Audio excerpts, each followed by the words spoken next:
Todo comienza con una frase. Llamadme Ismael. Pero lo que viene después es un viaje hacia las profundidades del océano y del alma humana. Moby Dick no es solo una novela sobre cazar una ballena.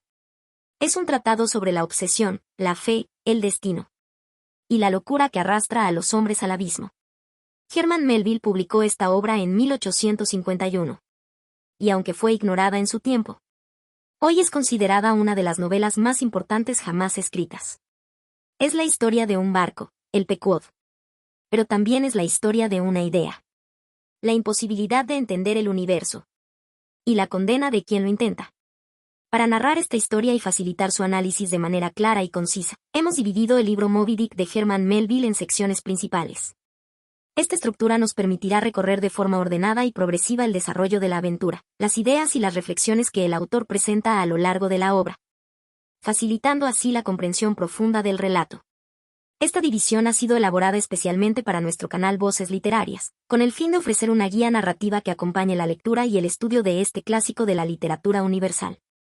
1. Introducción y el llamado al mar. Presentación de Ismael, el narrador, y sus motivos para embarcarse en un viaje ballenero.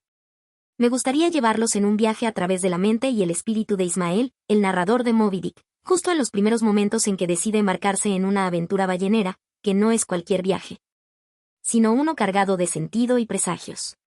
Ismael no es simplemente un joven que busca trabajo o una travesía, es alguien que siente un llamado profundo, casi irresistible, hacia el mar. Y es justamente esa voz interna la que nos introduce en esta historia. Desde el inicio, Ismael nos habla con una sinceridad muy humana y directa, llámame Ismael. Esa frase, sencilla y casi casual, nos invita a entrar en su mundo. Nos confiesa que cuando el ánimo se le pone oscuro y siente una opresión en el pecho, esa ansiedad, esa inquietud vital, encuentra que la única medicina efectiva es embarcarse en un ballenero y salir a navegar por el mar abierto. Este impulso no es solo físico sino espiritual, una necesidad de escapar de la rutina, de la tristeza o la melancolía que a veces asola el alma humana. El relato nos describe cómo Ismael, en una especie de búsqueda personal, siente que no hay mejor remedio para el alma inquieta que perderse en la vastedad del océano. Aquí ya vislumbramos el simbolismo que el mar tendrá en toda la novela, es el espejo de las emociones profundas, un espacio de libertad y también de misterio. Ismael no teme la soledad que trae el océano, al contrario, la busca como una forma de encontrarse a sí mismo. Además, se nos pinta un retrato de la época y el contexto social en que Ismael vive, un joven que no tiene mucho dinero ni un destino fijo, pero sí una curiosidad insaciable y un deseo genuino por vivir experiencias auténticas. En ese sentido, la decisión de enrolarse en un barco ballenero no es casual, sino un acto casi de rebelión contra la monotonía y la vida tranquila en tierra firme.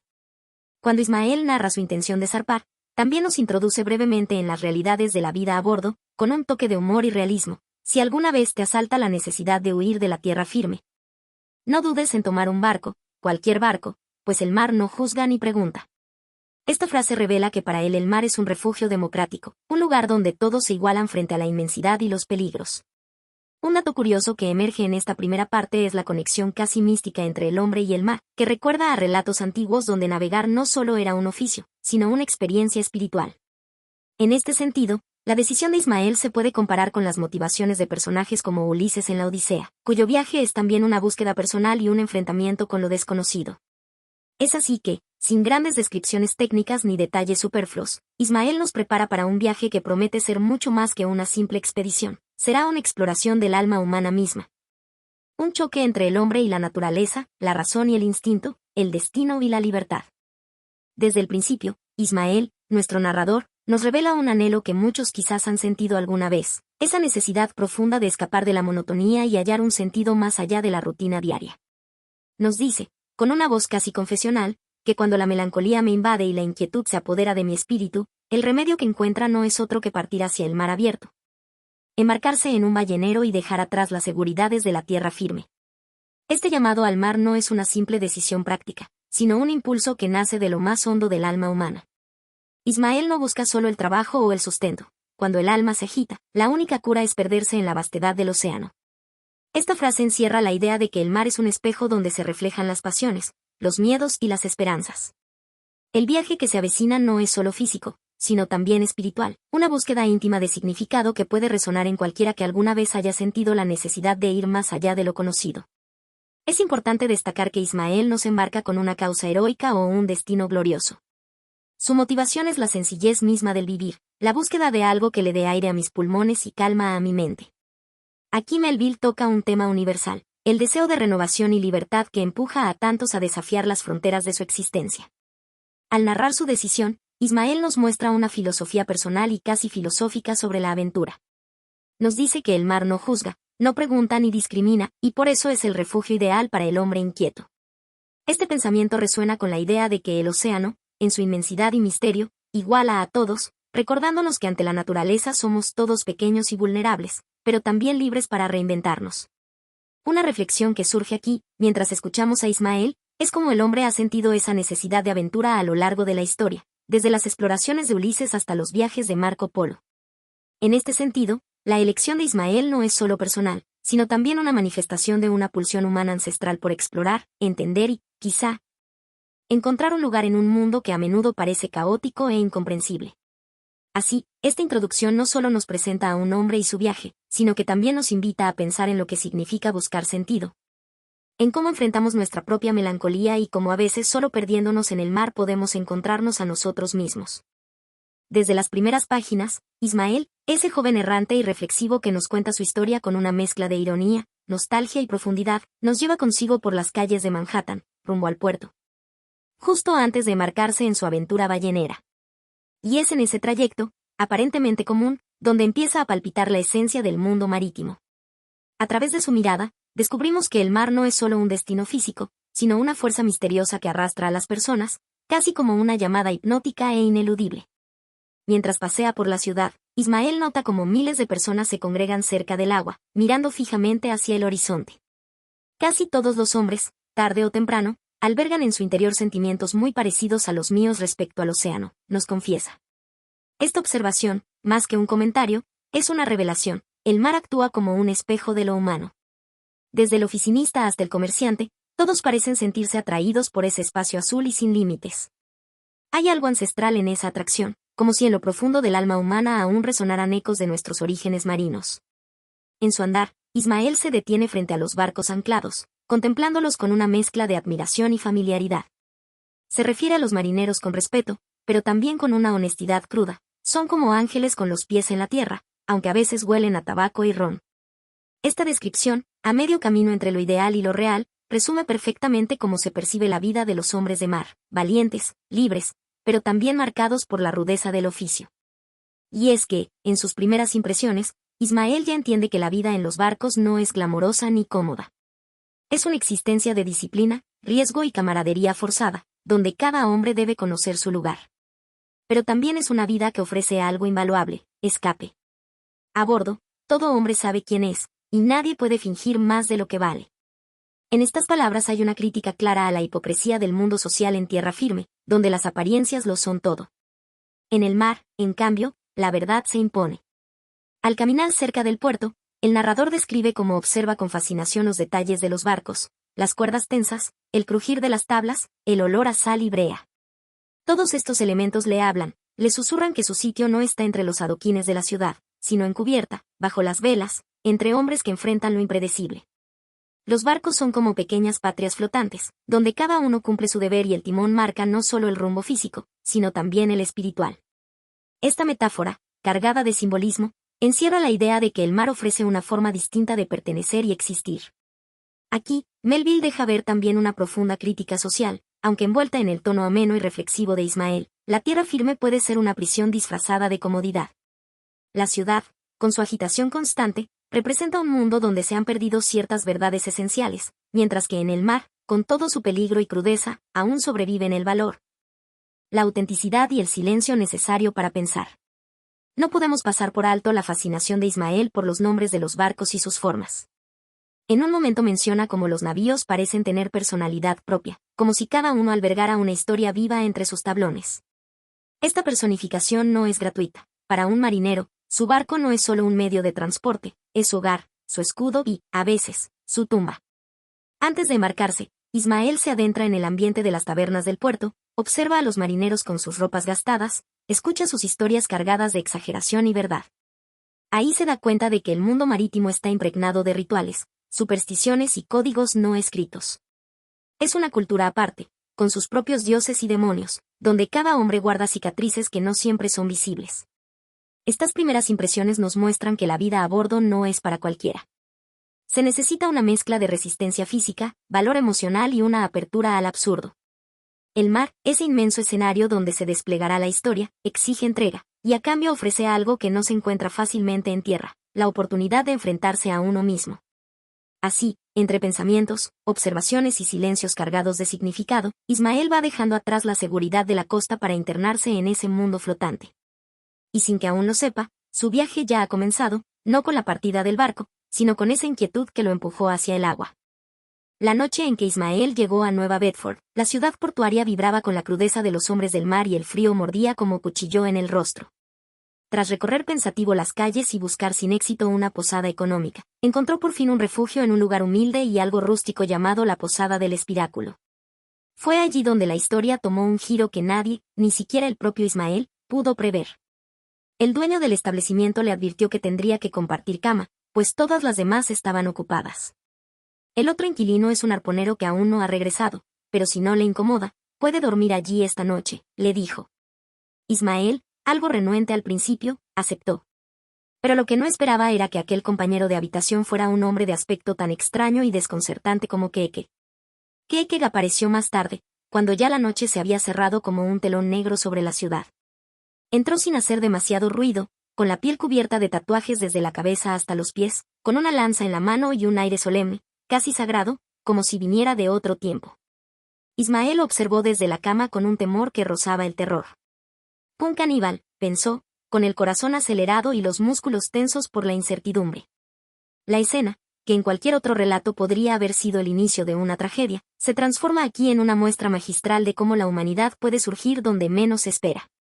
Keeke, lejos de ser agresivo o bárbaro, resultó ser respetuoso, tranquilo y hasta delicado en sus gestos. Pronto, la incomodidad de Ismael comenzó a transformarse en curiosidad, y la curiosidad, en aceptación. A la mañana siguiente, al despertar y encontrarse junto a aquel extraño dormido a su lado, Ismael ya no sentía miedo. Al contrario, había una especie de conexión naciente, una chispa que él mismo no supo explicar del todo.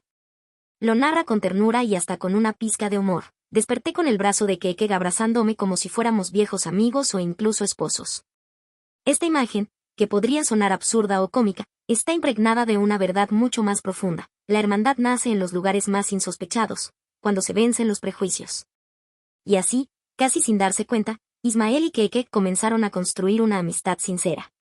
Salieron juntos a caminar, compartieron conversaciones, aunque el arponero apenas hablaba inglés, fumaron la pipa de la paz y realizaron pequeños gestos cotidianos que tejieron entre ellos una confianza mutua. Keeke incluso le contó, con gestos y palabras sueltas, sobre su tierra lejana, su tribu, y su deseo de conocer el mundo más allá de las islas. Yo venir de Cocoboko, dijo, y aunque su idioma era limitado, sus intenciones eran claras. Este vínculo que florece entre ambos hombres es una de las grandes joyas emocionales de la novela. En un mundo lleno de distancias, culturales, raciales, religiosas, Melville planta aquí una semilla poderosa, la posibilidad de una amistad profunda y auténtica entre dos seres radicalmente distintos. Y lo hace sin sentimentalismos forzados ni discursos elaborados, lo muestra con acciones sencillas, con miradas, silencios compartidos y actos de cuidado mutuo. La transformación interior de Ismael también es significativa. Al principio, no solo temía a Keeke, sino que lo juzgaba desde la ignorancia. Pero tras convivir con él, admite con humildad que los caníbales tienen su propia forma de bondad, más pura a veces que la de los cristianos. Esta afirmación no solo rompe el estigma del otro salvaje, sino que revela una madurez creciente en el narrador, que aprende a ver más allá de las apariencias. En este sentido, la amistad entre Ismael y Keeke puede compararse a las grandes duplas de la literatura que superan sus diferencias para unirse en una causa común. Como Don Quijote y Sancho, o como Uki Jim en las aventuras de Huckleberry Finn, aquí también encontramos dos almas que, pese a las barreras del lenguaje, el origen y la religión, se reconocen en lo esencial. El deseo de entender al otro, de cuidarse, y de compartir el viaje, cualquiera sea su destino.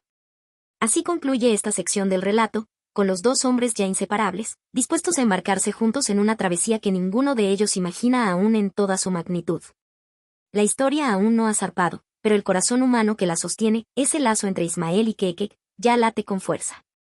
Desde el primer encuentro entre Ismael y Kekek, el lector, y en este caso, el oyente, se ve arrastrado a una experiencia profundamente humana, en la que los prejuicios son confrontados. La diferencia se vuelve puente y el desconocido se convierte en hermano. La historia de cómo estos dos hombres, tan distintos en apariencia y origen, terminan compartiendo un vínculo íntimo y sólido, está llena de enseñanzas que resuenan incluso hoy, más de un siglo después. Todo comenzó en una noche gélida, cuando Ismael, buscando alojamiento en Nueva Bedford, se ve obligado a compartir cama con un hombre que aún no ha regresado. Le advierten que es un arponero de los mares del sur. Al principio, Ismael lo acepta con resignación, pero cuando el desconocido entra más tarde en la habitación, su reacción es inmediata y visceral. El aspecto de Kekek, sus tatuajes tribales, su lanza, su atuendo extraño, provoca en Ismael un miedo casi infantil. Un caníbal, exclama para sus adentros, voy a tener que dormir junto a un salvaje que quizás me despierte a mordidas. Y sin embargo, lo que sucede a continuación es una lección silenciosa sobre humanidad. Kekek, lejos de ser una amenaza, se comporta con serenidad, cortesía y dignidad. Sus acciones, sin palabras, sin explicaciones, empiezan a desmontar, una por una, las ideas preconcebidas que Ismael traía consigo. La narración no lo hace de forma explícita ni moralista, simplemente nos muestra a Ismael observando, sintiendo, reflexionando. Al día siguiente, despierta junto a él y siente no repulsión, sino calidez. Qué extraña sensación de seguridad me daba este hombre, como si su brazo protector alejara todo mal del mundo. Lo notable aquí es cómo la diferencia, en lugar de separar, se convierte en vínculo. Kekek, que profesa una religión extraña para los ojos de Occidente, que adora a un pequeño ídolo de madera llamado Yoho y realiza rituales que a Ismael le parecen excéntricos, no impone nada, no juzga, no exige. Simplemente vive con autenticidad. Y eso, en vez de causar distancia, despierta en Ismael una profunda admiración. Una escena clave ocurre cuando Kekek realiza una ceremonia con su ídolo antes de comer. Ismael, al principio incómodo, termina respetando ese acto con una frase que es esencial: ¿acaso no he visto cristianos hacer cosas más extrañas, con menos amor, y más orgullo? Aquí, Melville nos deja ver que la fe no debe medirse por su forma externa, sino por la honestidad con que se practica. Esta observación sencilla, cargada de sentido común y humildad, es un recordatorio poderoso de que la tolerancia empieza cuando dejamos de creer que nuestra forma de vivir es la única válida. A medida que los días avanzan, la relación entre ambos se profundiza. Comparten comidas, paseos, silencios. Se ríen juntos. Kekek le cuenta de su tierra lejana, de su pasado como príncipe en una isla llamada Cocoboko. Ismael lo escucha, no ya como quien oye a un ser exótico, sino como quien se interesa genuinamente por otro ser humano. El contraste entre culturas, la occidental y la polinesia, no desaparece, pero deja de ser un muro. Es, en cambio, un punto de encuentro, una conversación constante. Uno de los momentos más simbólicos es cuando ambos se consideran casados. No en el sentido literal, claro, sino como un pacto íntimo de fidelidad mutua, como hermanos de sangre. Ismael lo dice con ternura: desde ese día, fuimos compañeros inseparables. Dormíamos juntos, comíamos juntos y si uno reía, el otro también reía. Esta amistad, que nace de la coincidencia, crece con la convivencia y se fortalece con la aceptación, es uno de los corazones que laten con más fuerza en la novela. Y es importante decirlo con claridad, Moby Dick no intenta idealizar a Kekek ni blanquear su diferencia. Su cultura, su fe, su lenguaje y sus costumbres siguen siendo distintas. Pero eso no lo hace menos humano. Ismael no se convierte al modo de vida de Kekek, ni Kekek al de Ismael. No hay asimilación, sino respeto. Y eso es precisamente lo que hace de esta amistad algo tan moderno y poderoso. Nos enseña que la diversidad no debe ser borrada para que exista unidad. En un mundo actual donde aún se juzga por el color, el origen o la fe, esta parte de la novela nos invita a mirar con otros ojos. Kekek representa a todos los que son considerados otros, y Ismael, en su transformación sutil pero profunda, representa la posibilidad de que cualquier persona, por más prejuicios que tenga, puede aprender, cambiar y abrir el corazón. Así, esta parte de la historia no es solo el retrato de una amistad improbable, sino una declaración sobre lo que significa convivir, compartir y caminar junto a alguien que no se parece a ti, pero que, en el fondo, también busca lo mismo: comprensión, libertad y un lugar en el mundo. Genera un resumen detallado y narrado de manera fluida, que siga el orden cronológico de los hechos presentados por el autor, desarrollando únicamente la sección o capítulo específico que se indique, sin adelantar acontecimientos futuros ni repetir temas ya tratados en otras partes de la obra. El texto debe ser extenso, minucioso y bien hilado, incluyendo todos los hechos relevantes que ocurren en esa parte, sin omitir detalles importantes.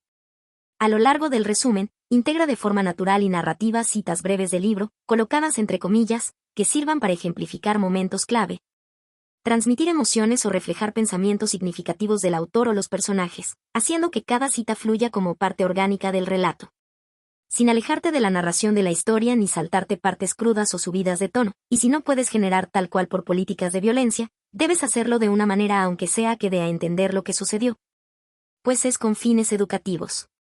Además también integra la participación y nombres de los personajes que intervienen en dicha parte solicitada. Además no incluyas referencias bibliográficas dentro del texto.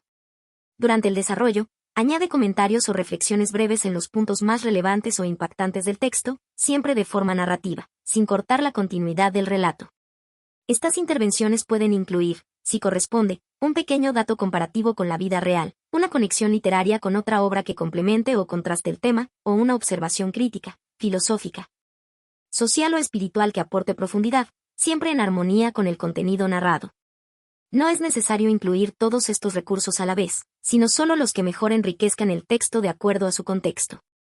Es esencial que todo el contenido esté escrito como si fuera narrado oralmente para un audiolibro o video, por lo tanto debe tener un tono claro, natural, ameno, informativo y ligeramente reflexivo, evitando tecnicismos académicos o estructuras rígidas.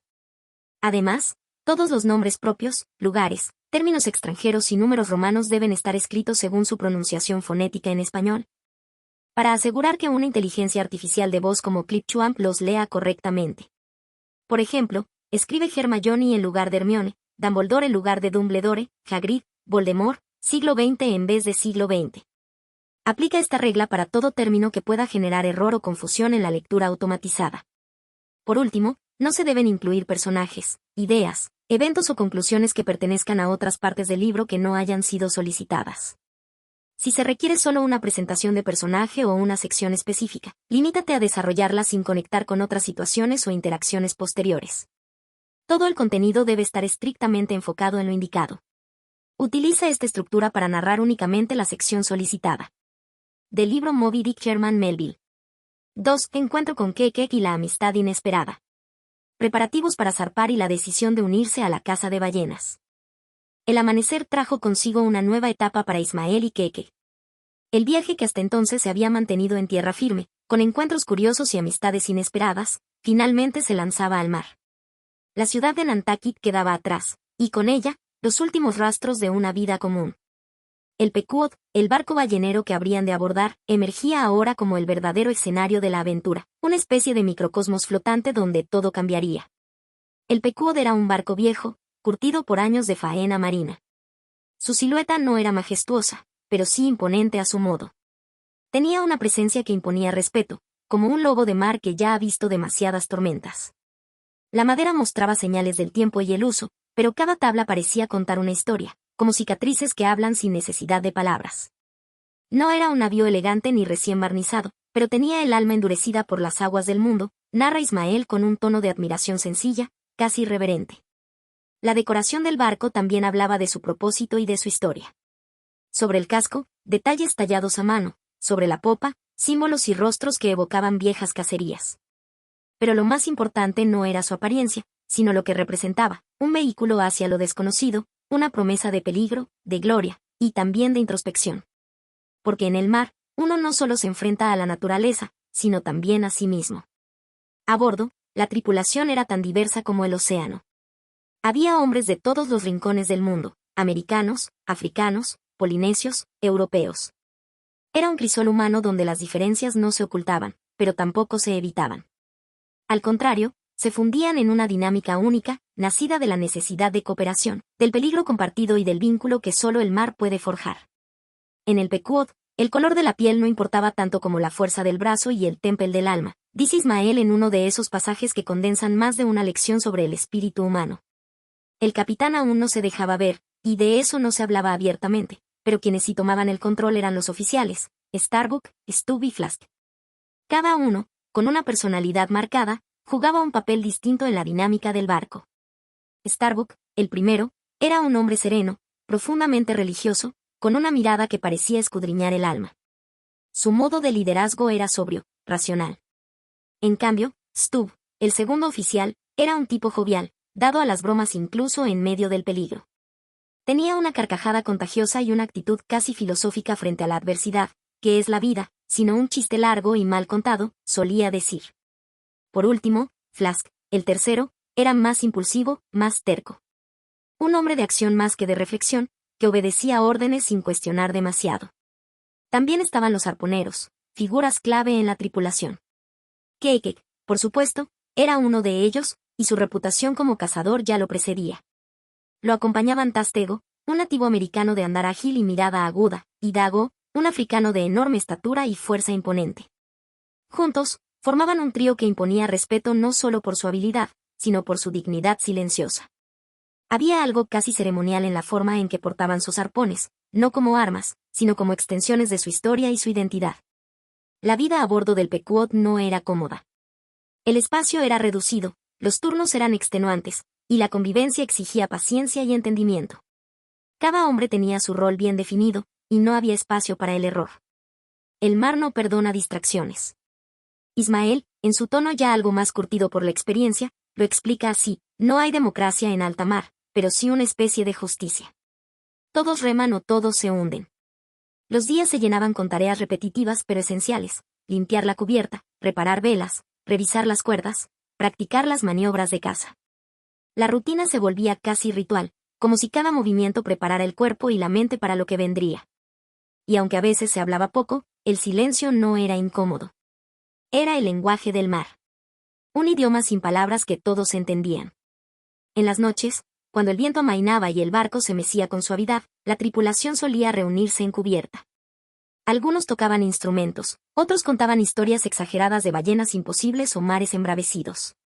Eran momentos de distensión, sí, pero también de conexión. Porque en un mundo donde la muerte puede acechar en cualquier ola, la risa compartida se vuelve una forma de resistencia. Lo notable es cómo, en ese entorno tan hostil, florece también una especie de hermandad. El trabajo, el peligro, la intemperie, todo lo que normalmente dividiría a los hombres, aquí los une. Hay una enseñanza silenciosa flotando en el aire salino: cuando todo lo superfluo se cae, lo esencial se vuelve más visible. Y lo esencial, muchas veces, es simplemente esto: saber que no estás solo en la tormenta. Así comienza la vida en el Pequod. Un barco viejo, una tripulación extraña, una rutina exigente, y sin embargo, todo tiene una fuerza magnética, como si cada cuerda, cada vela, cada rostro estuviera llamado a ser parte de algo mucho más grande. Aún no se sabe hacia dónde irá este viaje, pero lo cierto es que ya ha empezado. Y cada hombre a bordo, desde el más joven grumete hasta el más experimentado arponero, lleva dentro el mismo anhelo: desafiar el océano, encontrar su lugar en él, y quizás descubrir algo sobre sí mismo que no sabía que buscaba. La travesía del Pequod ya había comenzado. Las velas ondeaban como alas de un ave de presa que al fin encontraba el cielo abierto. El mar se abría ante ellos, vasto y sin límites, como una página en blanco que cada hombre a bordo estaba dispuesto a escribir con sudor, sal y coraje. Sin embargo, algo faltaba. O mejor dicho, alguien. El capitán. El capitán Ahab. Su ausencia se sentía como un eco constante. Aunque aún no se mostraba ante la tripulación, su nombre circulaba de boca en boca como una plegaria o una advertencia. Había algo profundamente inquietante en la manera en que los marineros hablaban de él. Nadie lo nombraba a la ligera. Y si lo hacían, bajaban la voz, como si temieran que el viento mismo pudiera llevar la palabra equivocada a oídos indeseados. Ismael, siempre atento y reflexivo, notó enseguida esa tensión. Aunque era nuevo en el mundo de la caza de ballenas, no le era ajeno el peso que puede tener una figura ausente. Ahab no había aparecido. Y aún así, todo el barco parecía llevar su sombra encima. Esa línea no aparece de forma literal en el texto, pero su esencia se respira en cada página de esta parte de la obra. Era como si el barco le perteneciera no solo en propiedad, sino en espíritu. Algunos decían que estaba enfermo, otros que se estaba preparando. Pero los más viejos del mar, los que arrastraban sal entre las cejas, no lo decían con indiferencia, sino con una mezcla de respeto y temor. Uno de ellos murmuró en la cocina una noche: Ahab, ese hombre tiene algo del trueno en su pecho. Y con eso bastaba. La figura del capitán empezaba a perfilarse no por su presencia, sino por su ausencia cargada de significados. Era una paradoja viviente, invisible pero omnipresente. El capitán Ahab no se muestra, pero ya manda, pensó Ismael en silencio, mientras observaba cómo incluso los oficiales más experimentados actuaban con una cautela especial. Como si supieran que sus ojos podían estar vigilando desde alguna escotilla. Fue Starbuck, el primer oficial, quien explicó brevemente que el capitán se mantenía en su camarote por asuntos personales y que no debía ser molestado. Pero su rostro decía más de lo que sus palabras permitían. Había algo en su mirada, esa mezcla de devoción y duda, que revelaba una verdad a medias. Starbuck era un hombre justo, pero incluso él parecía doblegarse ante esa figura aún oculta. Con el paso de los días, algunos detalles comenzaron a emerger. Se hablaba de una vieja herida, de una pierna perdida en un encuentro brutal con una ballena. No cualquier ballena, sino una que el capitán jamás había olvidado. Una que lo había marcado en cuerpo y alma. A partir de ese momento, Ahab ya no era solo un nombre para Ismael, sino una silueta cargada de historia y tragedia. La forma en que los marineros lo describían lo convertía en una figura casi mitológica. Tiene una pierna de marfil, decía uno. Habla con el mar como si el mar fuera su enemigo, añadía otro. Y había quien afirmaba haberlo oído gritar en sueños, palabras que ningún hombre en su sano juicio pronunciaría. No eran solo historias de fogón. Había algo en ellas que se sentía terriblemente real. Lo interesante, y profundamente humano, de este episodio es cómo la ausencia construye una presencia aún más poderosa. Ahab no aparece aún encubierta, no da órdenes directas, no se mezcla con la tripulación. Y sin embargo, ya gobierna el barco. Su figura se levanta como un faro oscuro en la imaginación de cada hombre, proyectando luces tenues y sombras intensas. Este fenómeno no es ajeno a la vida real. Muchas veces, la autoridad o el miedo no necesitan manifestarse de forma directa, basta con la idea, con la expectativa. En literatura, este tipo de personajes evocan otros arquetipos. El coronel Kurtz de El corazón de las tinieblas, por ejemplo, cuya sola mención arrastra el peso de todo un imperio decadente. Ahab, como Kurtz, encarna esa clase de liderazgo que no necesita presencia física para ejercer poder. Y así, mientras el Pequod avanzaba entre olas grises y brisas heladas, el misterio del capitán seguía creciendo. Un hombre marcado por una herida, encerrado consigo mismo, silencioso como un volcán dormido. Se dice que Ahab ha mirado a la locura a los ojos, y no ha bajado la mirada, susurró un marinero al caer la noche. Para Ismael, y para nosotros, como lectores, este momento marca un punto de inflexión. La travesía ya no es solo marítima, también se vuelve psicológica.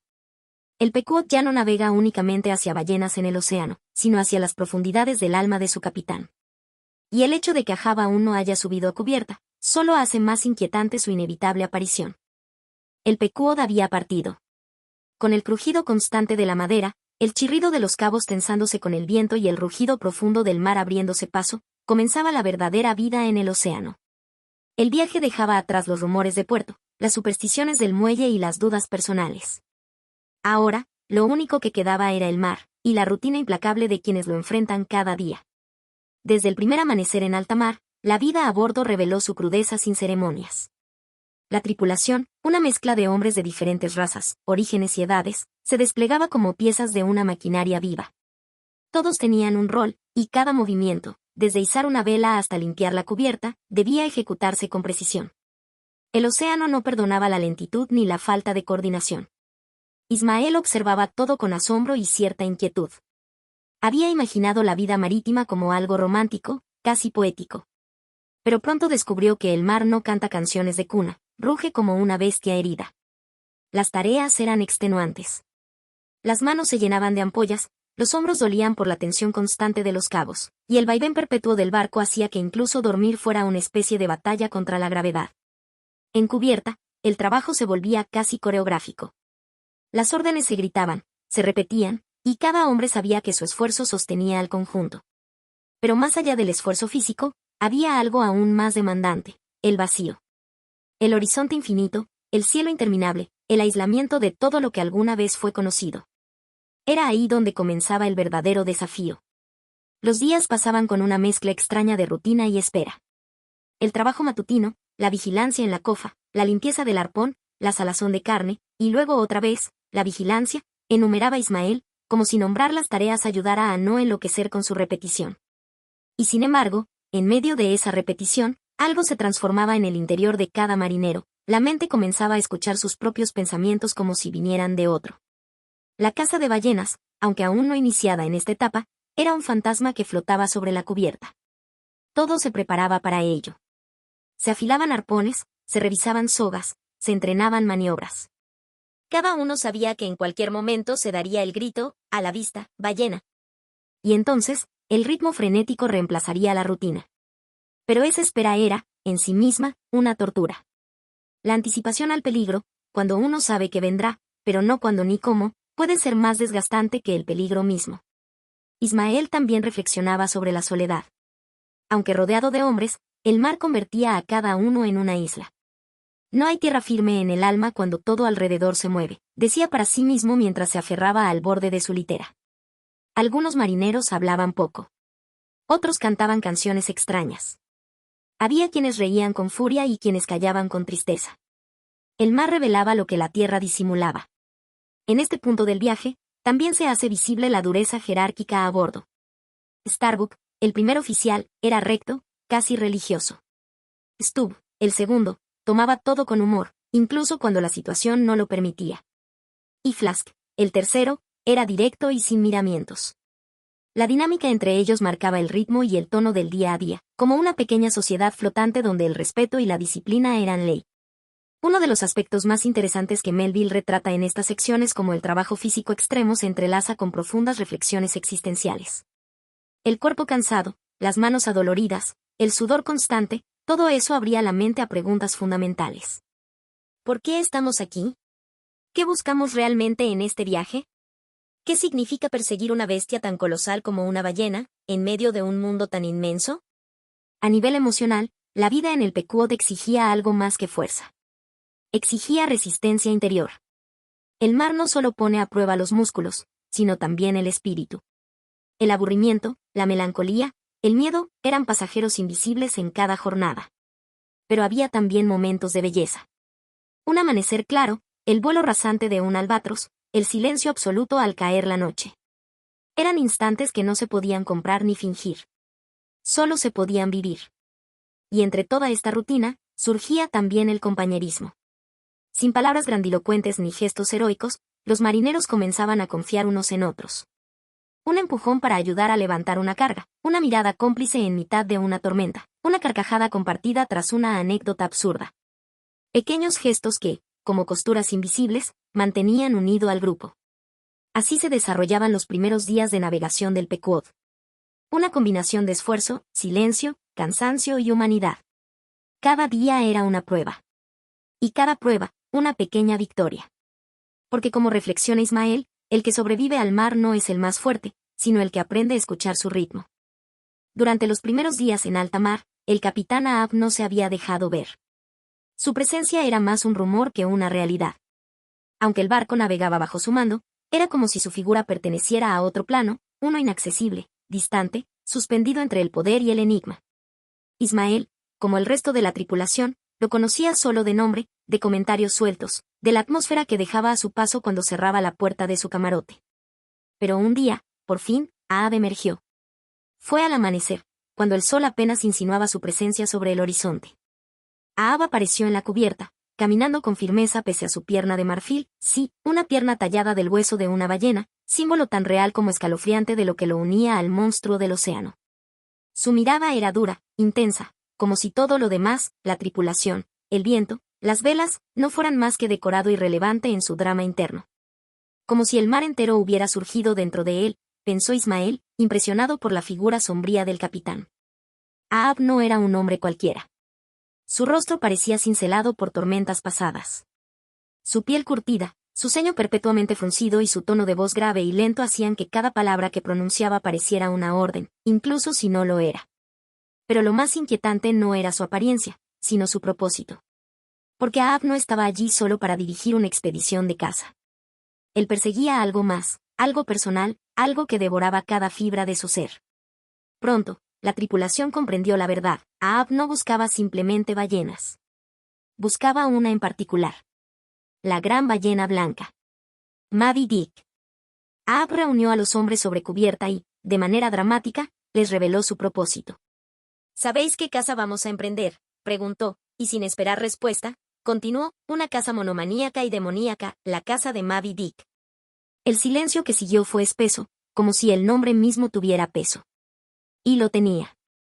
Porque Moby Dick no era solo una ballena. Era un símbolo, una herida abierta, una fuerza imparable que había marcado a Ahab para siempre. Era ella quien le había arrancado la pierna, y más que carne y hueso, le había robado la paz. Pero lo que perturbaba no era solo la sed de venganza de Ahab, sino su manera de envolver a todos en ella. Como un profeta embrujado, alzó una moneda de oro, una onza doblón de oro español, y la clavó en el mástil. Prometió que sería para aquel que avistara primero a la ballena blanca. Oro por la vista de Moby Dick, gritó, y el oro brilló bajo el sol como una tentación venenosa. El mensaje era claro, quería arrastrar a todos en su cruzada. Y aquí es donde el relato trasciende lo físico y se vuelve espiritual. Ahab no está simplemente tras un animal. Lo que persigue es una idea. Una presencia que desafía su lugar en el universo. En sus palabras más sombrías, reconocemos su lucha interna: habla, pero no me habla, todo lo aplasta, ese rostro sin rostro. En Moby Dick, Ahab ve no solo la causa de su desgracia, sino el rostro mismo del mal, del destino, de Dios, o de lo que sea que está allá afuera dictando el sufrimiento humano sin explicación. La tripulación quedó dividida. Algunos se dejaron llevar por el magnetismo del capitán. Otros, como Starbuck, el primer oficial, comenzaron a sentir una profunda inquietud. Starbuck era un hombre sensato, creyente, moderado. Para él, el propósito de esa travesía debía ser práctico, no una venganza personal que rozaba la blasfemia. Cazar a una ballena por aceite es trabajo de hombres. Perseguirla por odio es locura de demonios, pensó con temor. Esta tensión moral entre Starbuck y Ahab no estalló todavía, pero comenzó a sembrarse. Y es que Ahab no era solo un hombre dolido. Era un hombre poseído. Su obsesión lo elevaba y lo condenaba al mismo tiempo. Yo clavaré mi arpón en su alma blanca, juró con una mirada tan intensa que hasta el aire pareció apartarse. Y mientras todo esto sucedía, Ismael observaba. No hablaba mucho, pero tomaba nota de todo. En su silencio, empezaba a entender que ese viaje no era simplemente una cacería, sino el descenso a una especie de infierno líquido, guiados por un capitán cuya brújula ya no apuntaba al norte, sino al corazón de la locura. Aquí, Herman Melville nos ofrece una de las exploraciones más profundas de la obsesión humana en toda la literatura. Ahab representa al individuo que, tras haber sido herido por la existencia, decide no resignarse ni perdonar, sino enfrentarse al universo mismo con furia. Como el capitán Ahab, hay quienes, ante el dolor, no buscan sanar, sino vengarse del cielo. Y en ese punto, la tripulación del Pequod deja de ser un grupo de marineros comunes y se convierte en una tripulación trágica, arrastrada por un destino mayor que ellos mismos. Porque en cada mirada de Ahab, se podía leer una sentencia: este viaje será el último, pero será mío. Desde el primer instante en que el capitán Ahab pisa con firmeza la cubierta del Pequod, no queda duda alguna de que ese barco ya no le pertenece al océano, ni siquiera a su tripulación, sino a él. Su figura, elevada y endurecida por los años y por el dolor, proyecta una sombra más grande que la de cualquier mástil. No es solo su presencia física, marcada por la pierna de marfil tallada del hueso de una ballena, sino ese aire tenso que lo rodea, esa energía oscura que parece contener en sí misma tormentas no dichas. Ahab no necesita hablar para imponer respeto, basta su silencio, su mirada fija, su andar decidido. Cuando por fin se presenta ante sus hombres, lo hace sin gestos amables, sin discursos protocolares. No es un capitán común. Es alguien poseído por un propósito que rebasa lo humano. Su rostro, marcado por una arruga vertical que baja desde la frente hasta la barbilla, le da el aspecto de haber sido partido por un rayo, como si el propio cielo hubiera intentado quebrarlo, y no lo hubiera logrado. Moby Dick me arrebató la pierna, lanza una mañana, de pie sobre la cubierta con la voz ronca y la mirada clavada en el horizonte. Pero esa declaración no es una queja. Es un juramento. En esa frase no hay dolor, hay destino. Lo que Ahab persigue no es justicia ni equilibrio, es venganza, pura y sin adorno. Y lo inquietante es que no lo oculta, lo convierte en el motor del barco, en el alma misma de la expedición. En ese momento, el Pequod deja de ser un navío ballenero y se transforma en una extensión de su obsesión. Su carácter dominante se muestra en cada decisión, en cada orden, en cada mirada que lanza sin decir palabra. Los oficiales lo obedecen, aunque no todos sin reservas. El primero en vislumbrar el abismo que se oculta detrás de la autoridad de Ahab es Starbuck, el primer oficial. Hombre piadoso, sensato, práctico. Starbuck siente desde el principio que hay algo torcido en el rumbo que el capitán quiere tomar. Y sin embargo, aunque sus pensamientos lo torturan, no se atreve a desafiarlo abiertamente. Porque Ahab no solo manda con el rango, manda con el alma. Su enigma no se limita a su historia, sino a su forma de estar. Se pasea por el barco como si habitara dos mundos al mismo tiempo, el real y el simbólico. Como si mientras todos venían por aceite de ballena, él navegara hacia el núcleo de un conflicto cósmico, buscando en Moby Dick no un animal, sino una idea, el mal, el destino, el rostro de lo inexplicable. Una noche, con la luna alta, Ahab habla en voz baja consigo mismo. Ismael lo oye desde lejos. Todo en mí gira alrededor de ese punto blanco, murmura. Ese punto blanco no es solo Moby Dick. Es el centro vacío de su alma, el lugar donde ya no queda espacio para otra cosa. Lo más estremecedor es que él lo sabe. Ahab es consciente de su condena, pero no la rechaza. La abraza. La lleva como una corona. Y ese carácter, tan magnético como autoritario, arrastra con él a toda la tripulación. Incluso quienes lo temen no pueden evitar seguirlo. Algunos, como Flask, ven en Ahab a un líder incuestionable. Otros, como Stubb, intentan alivianar con bromas la tensión que él deja a su paso. Pero todos, incluso sin saberlo, están atrapados dentro de la voluntad del capitán. Aquí, Herman Melville nos ofrece una reflexión tan inquietante como poderosa. ¿Cuánta fuerza puede tener un solo individuo cuando es movido por una pasión absoluta? Ahab no busca convencer. No negocia. No lidera con lógica. Su liderazgo es una tempestad. Él no gobierna con normas, sino con destino. Y como todo líder poseído por un ideal absoluto, también despierta una pregunta que resuena hasta nuestros días. ¿Hasta qué punto estamos dispuestos a seguir a alguien cuando lo que lo mueve ya no es la razón, sino la obsesión? El Pequod ya no navega por aguas comunes. Está siendo conducido por un hombre cuya brújula apunta hacia su propia condena, y sin embargo, todos siguen su curso. Porque tal es el poder de Ahab, envolver a otros en su fuego, incluso si ese fuego termina por consumirlos. En la vasta inmensidad del océano, donde todo parece diluirse en un horizonte sin fin, emerge una figura que no se deja tragar por las olas ni por la bruma, el capitán Ahab. Un hombre que no viaja por mares para ganarse la vida, ni por sed de aventura. Él navega impulsado por una fuerza mucho más oscura y profunda, la obsesión. Ahab no está a bordo del Pequod para cazar ballenas. Está allí para cazar una ballena, la blanca, la inmensa, la temida Moby Dick. No se trata de una presa cualquiera, sino de una criatura que, años atrás, le arrancó la pierna en un combate brutal. Desde entonces, esa pérdida no ha cerrado como herida, sino que se ha abierto como abismo. Y ese abismo ha consumido todo lo que Ahab fue alguna vez. En su mente, la ballena ya no es un animal. Es un símbolo, un enemigo cósmico, una manifestación del mal. Le clavaré el arpón en el corazón, grita con una furia que estremece no solo a los hombres del Pequod, sino también al lector. En esas palabras no hay razón ni justicia, solo un impulso cegador que transforma la caza en una cruzada. La obsesión de Ahab se vuelve una prisión de la que no puede, y quizás, no quiere, escapar. Vive con una única idea fija, y todo lo demás desaparece, la camaradería, la seguridad de su tripulación, incluso su propia vida. Todo está subordinado a ese propósito, enfrentarse a Moby Dick y destruirla. No porque sea necesario, sino porque no puede dejar de hacerlo. Y en eso radica el núcleo del peligro. Cuando la voluntad de un hombre se vuelve absoluta, puede arrasar con todo a su paso, incluso con lo que ama o necesita. La lucha de Ahab no es solo contra la ballena.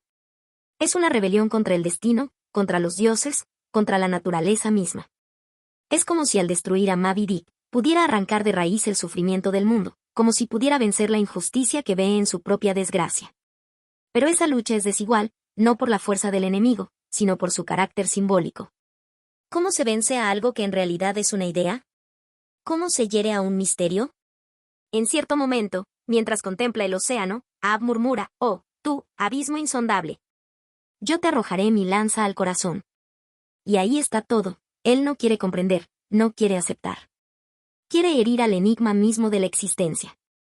Esta escena remite a Prometeo desafiando a los dioses, o a Don Quijote cargando contra los molinos. Hombres que luchan no contra lo tangible, sino contra lo que representa el orden del universo, aun sabiendo que esa lucha los destruirá.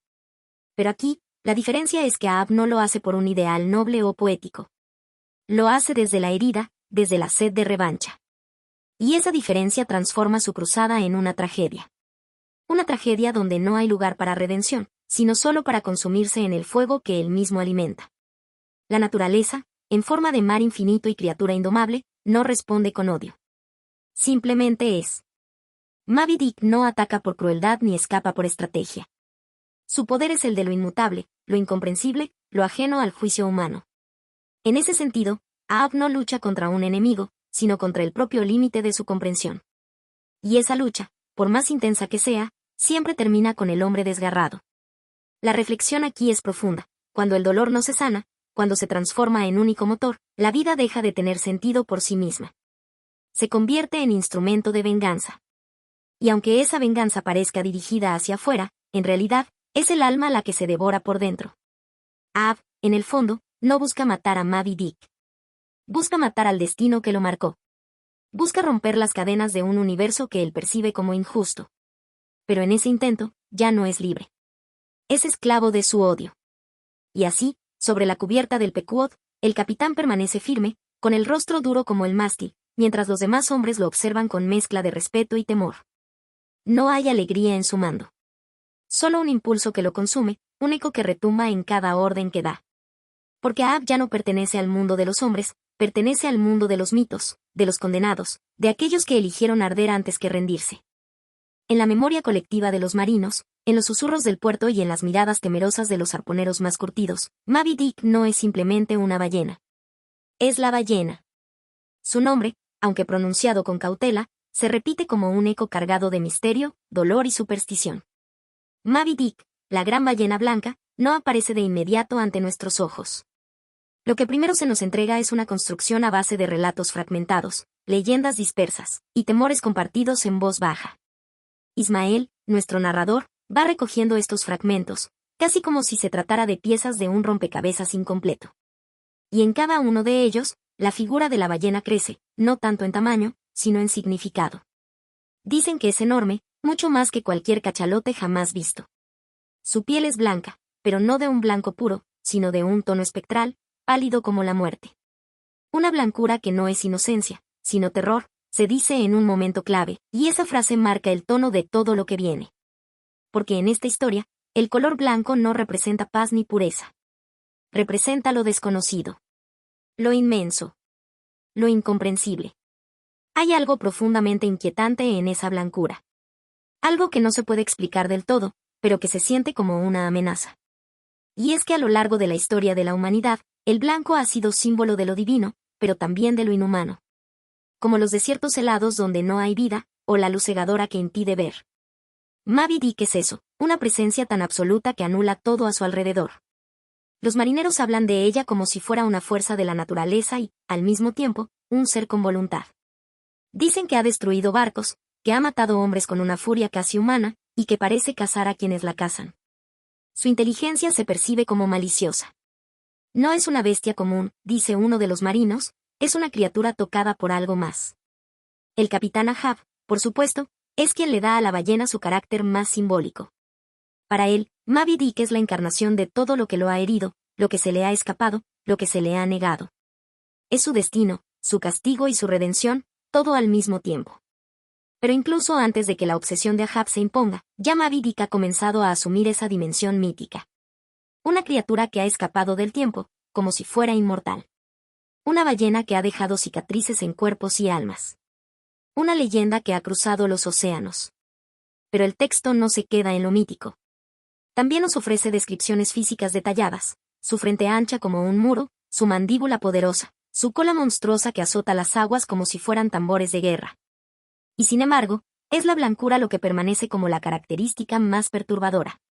Como si la muerte misma nadara bajo el sol, dice Ismael, con una mezcla de asombro y reverencia.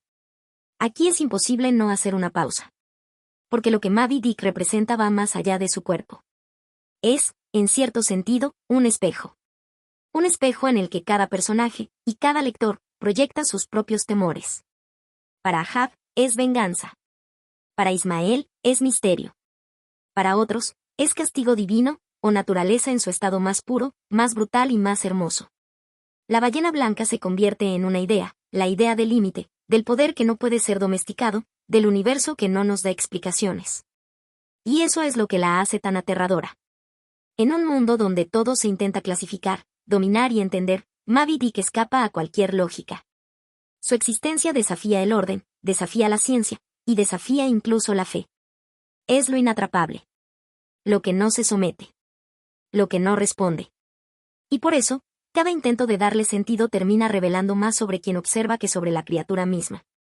En la literatura universal, pocas figuras han logrado condensar tanto simbolismo en una sola presencia. Quizás el monstruo de Frankenstein, que encarna el miedo a los límites de la ciencia. O el mismo Satanás del paraíso perdido, símbolo de la rebelión contra Dios.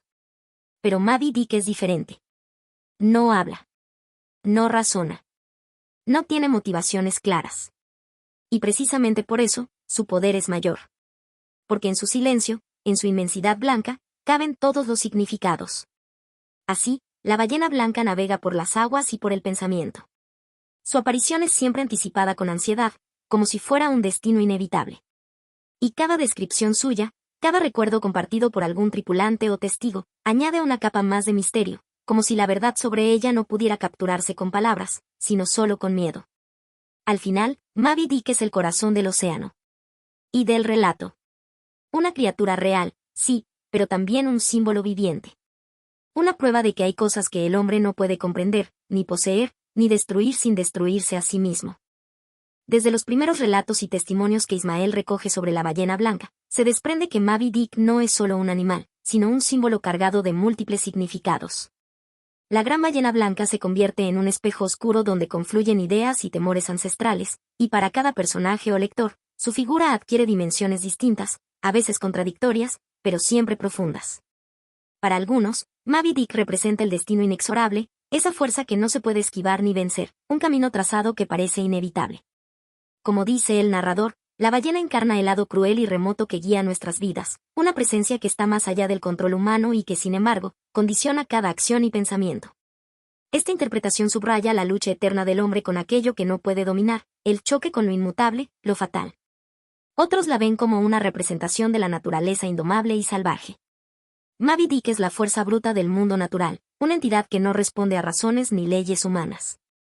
La ballena, con su inmenso tamaño y su imponente blancura, es la manifestación última de la naturaleza que ni puede ni debe ser sometida. En esta perspectiva, ella es un recordatorio brutal de los límites humanos y de la insignificancia del hombre ante el cosmos. Aquí resuena la idea de que la naturaleza no es una amiga ni una enemiga, simplemente es. No se puede domesticar lo infinito, como se sugiere en el texto. En un nivel más personal y dramático, Moby Dick se convierte en el enemigo, el adversario supremo que ha marcado para siempre la vida del capitán Ahab y que simboliza todos los males que le han ocurrido. Esta es una interpretación que surge de la obsesión humana, donde la ballena blanca se vuelve casi un demonio o un mal encarnado que debe ser derrotado a toda costa. Es la encarnación del desafío, la fuerza que debe ser enfrentada, sin importar el costo. En esta lucha, el enemigo es a la vez externo e interno, porque se proyectan en la ballena las frustraciones, el odio y la venganza de Ahab. Ella me ha quitado la pierna, pero yo la perseguiré hasta el fin del mundo, clama el capitán, mostrando cómo el símbolo se transforma en motor de una cruzada casi suicida. Pero Melville va aún más lejos y nos invita a ver en la ballena un posible símbolo divino o espiritual, una fuerza trascendental que desafía toda comprensión humana. La ballena blanca, en su enigmática presencia, podría ser vista como una especie de dios silente, cruel y distante, cuyo propósito y sentido escapan a la razón humana. No es un dios benevolente ni comprensivo, sino más bien una entidad implacable, indiferente al sufrimiento y a la justicia humana. Esta interpretación lleva a una reflexión sobre el destino, el sufrimiento y la búsqueda de significado en un universo caótico. Quizá no hay Dios, o si lo hay, es tan terrible como el océano mismo, sugiere el tono sombrío del relato. Esta ambigüedad simbólica que rodea a Moby Dick es una de las claves para entender la profundidad del libro. La ballena puede ser tantas cosas a la vez, un destino, un enemigo, una fuerza natural, o un dios silencioso. Y en esa multiplicidad, Melville nos habla de la complejidad de la existencia humana y de la manera en que proyectamos nuestros miedos y esperanzas en aquello que parece inalcanzable. Es precisamente esta riqueza simbólica la que hace que Moby Dick trascienda el simple relato de una cacería marítima para convertirse en una meditación filosófica y espiritual. La ballena blanca no es solo un ser que nada en el océano, Es el reflejo de la lucha eterna entre el hombre y su entorno, entre la razón y lo inexplicable, entre la vida y la muerte. Un dato curioso es como en distintas culturas la figura de un animal blanco o una criatura gigante suele estar rodeada de mitos y significados especiales. Desde el toro blanco en algunas tradiciones hasta el dragón blanco en otras, siempre ligado a poderes superiores, a la suerte o al destino. Melville, consciente de estas resonancias, compone con Moby Dick un símbolo universal que ha sido objeto de interpretaciones casi infinitas desde entonces. Así, la ballena blanca es más que un monstruo o un gigante del mar, es la puerta hacia lo desconocido, el enigma que nos invita a cuestionar nuestra posición en el mundo y el sentido de nuestras obsesiones. La figura de la ballena blanca, Moby Dick, emerge en este capítulo como algo más que un mero monstruo del océano, es el núcleo donde se entrelazan dos mundos profundamente distintos, la aventura tangible, física y brutal de la cacería ballenera, y la búsqueda interior, casi espiritual, que desafía la comprensión humana. Desde la perspectiva de Ismael, la ballena es el puente que une lo visible con lo invisible, lo material con lo metafísico, y esa dualidad es la que da vida y profundidad a la historia. La travesía en alta mar no es solo la persecución de un animal gigante, sino un viaje al fondo del alma humana. Mientras la tripulación se enfrenta a las inclemencias del océano, la ballena blanca simboliza algo mucho más grande, un misterio que no solo nada en las aguas, sino que flota también en el vasto océano de la mente. El relato señala que la aventura física está siempre cargada de ese peso invisible. Cada golpe de arponazo es un eco en los recovecos más profundos del destino y la voluntad. A lo largo del texto, la ballena blanca se presenta como el objeto concreto de la expedición y al mismo tiempo como el enigma que convoca reflexiones profundas sobre el sentido de la existencia y el papel del hombre en el universo. Melville describe cómo los marineros, en su lucha por sobrevivir y dominar a la bestia, se ven enfrentados a sus propios demonios internos. No es solo la ballena la que es cazada, sino la esencia misma del hombre en lucha con su destino, se sugiere en la narrativa. Este doble plano, entre la aventura y la búsqueda metafísica, se manifiesta también en la actitud obsesiva del capitán Ahab. Para quien la ballena blanca es a la vez enemigo palpable y símbolo absoluto del mal y del destino. Su obsesión trasciende lo terrenal, como si la persecución fuera una batalla entre fuerzas que escapan al tiempo y al espacio. Ahab no lucha contra un simple animal, lucha contra la idea misma de un destino cruel, contra una sombra que lo persigue. La tripulación del Pequod, por su parte, se mueve en esta tensión constante entre la realidad dura del trabajo ballenero y la interpretación espiritual o simbólica que cada uno atribuye a su misión. Ismael observa cómo, bajo la superficie de la vida cotidiana a bordo, late un deseo profundo de entender lo que esta odisea significa para sus vidas y para el universo. La ballena se convierte en un espejo donde cada hombre proyecta sus temores, esperanzas y preguntas existenciales. Es en este sentido que Moby Dick no es solo un libro sobre la caza de una ballena gigantesca, sino un tratado sobre la condición humana, sobre cómo el hombre, en su afán de dominar la naturaleza, termina enfrentándose con el enigma de sí mismo. La aventura física es el escenario donde se juega un drama espiritual. El mar es vasto, el animal es feroz, pero el mayor monstruo a vencer es la sombra que el hombre lleva dentro. Esta idea no es ajena a otras grandes obras literarias y filosóficas, donde el viaje exterior es reflejo del viaje interior. Por ejemplo, en la Odisea de Homero, la travesía de Ulises es también una búsqueda del sentido y del regreso al hogar interior.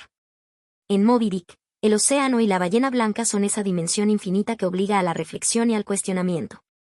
La ambivalencia de la ballena como realidad física y símbolo espiritual crea en el lector un sentido de misterio y fascinación que no se limita a la aventura sino que abre la puerta a meditaciones sobre el destino, la lucha y la soledad del ser humano frente a un universo indomable. El relato avanza y se sumerge en el corazón mismo de la experiencia ballenera, la caza. Ya en alta mar, la tripulación del Pequod se enfrenta al peligro constante y a la emoción brutal que implica perseguir y confrontar a las gigantescas ballenas. Esas criaturas que son a la vez fuente de riqueza y amenaza mortal. Ismael, como narrador, detalla con minuciosa precisión cada aspecto de estas batallas, mostrando no solo la técnica sino la valentía y la camaradería que emergen en momentos de tensión extrema. Desde el principio, la caza se revela como un evento cargado de riesgo. El océano se vuelve un campo de batalla donde cada lance de arpón puede significar la vida o la muerte, comenta Ismael mientras describe cómo los arponeros, liderados por Kekek y los demás, deben tener nervios de acero y una destreza asombrosa para enfrentar la fuerza colosal de la ballena. El mismo Kekek, con su tempel firme y su arma en mano, encarna ese valor que, más allá de su origen polinesio, se mezcla con la hermandad de marineros de todas partes del mundo. La narración no oculta los momentos de terror. Las ballenas, lejos de ser simples presas, responden con furia devastadora, azotando con sus colas gigantes y arrojando agua a presión que puede voltear un bote en segundos. Un solo movimiento del animal puede convertir el mar en un caos indomable, se dice en un instante de tensión donde la vida pende de un hilo. Ismael destaca cómo el Pequod y su tripulación se encuentran a la vez fascinados y aterrorizados ante estas criaturas que parecen encarnar la fuerza bruta de la naturaleza en su forma más pura. La dinámica entre los hombres se fortalece en esta lucha compartida. No hay lugar para el egoísmo ni la duda, cada hombre debe confiar en el otro para sobrevivir. Esta colaboración extrema también refleja un sentido profundo de comunidad humana frente a la adversidad.